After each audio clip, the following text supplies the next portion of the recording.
बिस्मिल्लाहिर्रहमानिर्रहीम। अस्सलाम वालेकुम डियर वीवर्स। फ़िज़िक्स का chapter number 10 simple harmonic motion. इस चैप्टर में सबसे पहले हम वाइब्रेटरी मोशन की डेफिनेशन को पढ़ते हैं। जब कोई जिस्म एक पॉइंट के इर्द गिर्द अपनी मोशन को दोहराता है तो उसकी मोशन को वाइब्रेटरी मोशन कहते हैं। Simple harmonic motion vibratory motion की एक ख़ास किस्म है। सिंपल हार्मोनिक मोशन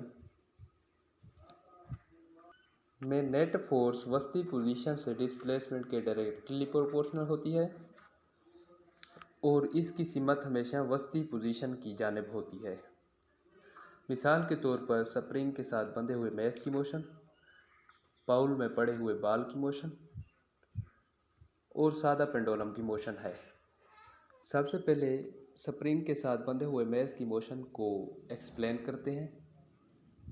उसकी हमवार सतह पर स्प्रिंग से बंधे हुए मेस की मोशन ऑसिलेटरी मोशन की सादा सी मिसाल है।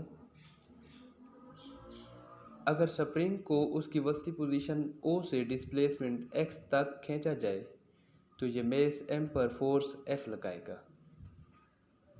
हुक के कानून के मुताबिक फोर्स स्प्रिंग की लंबाई में इजाफा के डायरेक्टली प्रोपोर्शनल होती है।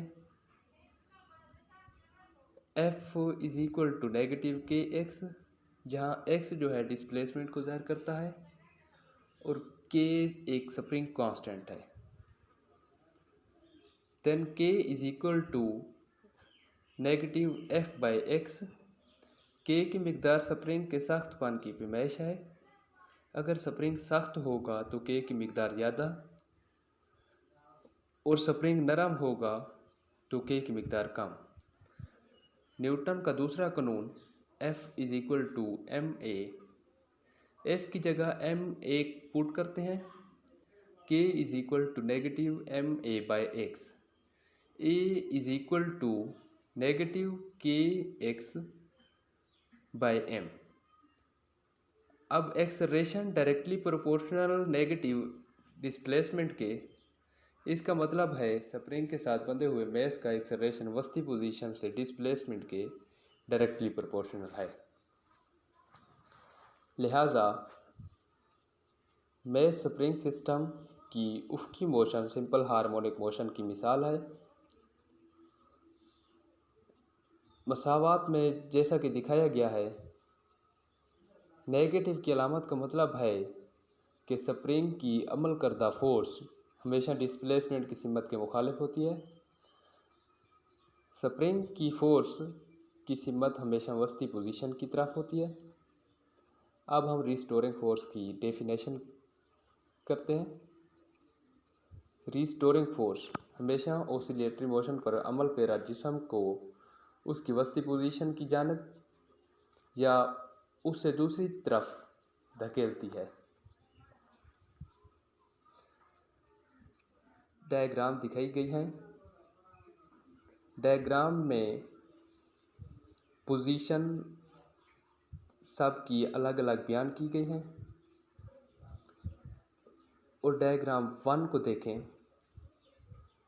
इसमें मेस M जो है मीन पोजीशन पर है और रिजल्टेंट फोर्स जो है वो 0 है। इसमें काइनेटिक एनर्जी मैक्सिमम है और पोटेंशियल एनर्जी वो मिनिमम है और स्प्रिंग जो है वो नॉर्मली एक्सटेंड है और दूसरी शक्ल में देखें, स्प्रिंग बहुत ज़्यादा फैला हुआ है और मेस M जो है पॉइंट A पर खींच कर लाया गया है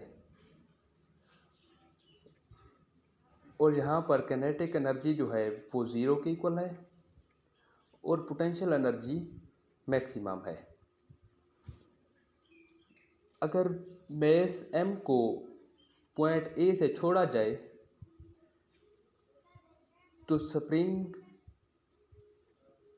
कंप्रेस होगा और एक्सटेंड होगा, लेकिन मेस M जो है मीन पोजीशन पर रुकेगा नहीं।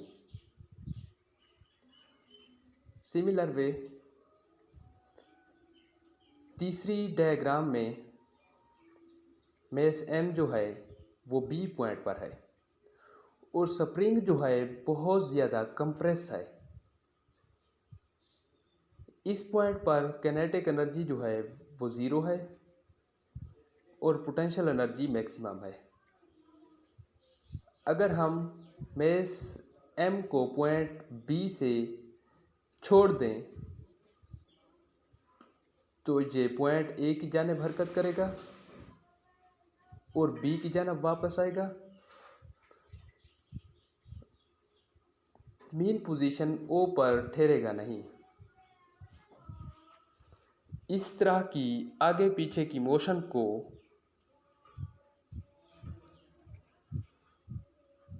वाइब्रेटरी या ओसिलेटरी मोशन कहते हैं। बेफ्रिक्शन उफ़क़ी सतह पर स्प्रिंग से बंधे हुए मेस की इस तरह की मोशन को सिंपल हार्मोनिक मोशन कहते हैं। स्प्रिंग से बंधे हुए मेस की सिंपल हार्मोनिक मोशन के टाइम पीरियड का फार्मूला है T = 2π m/k√। आज का हमारा टॉपिक यहाँ तक इख्तिताम पजीर हुआ। अगर आपने इस चैनल स्टूडेंट्स प्रो को सब्सक्राइब नहीं किया तो इसको सब्सक्राइब कर लें और बेल आइकन को प्रेस कर लें ताकि हर नया टॉपिक आपको इजीली मिल सके। अल्लाह आपकी उम्र को दराज करे। आमीन। जज़ाकुमुल्लाहु खैर।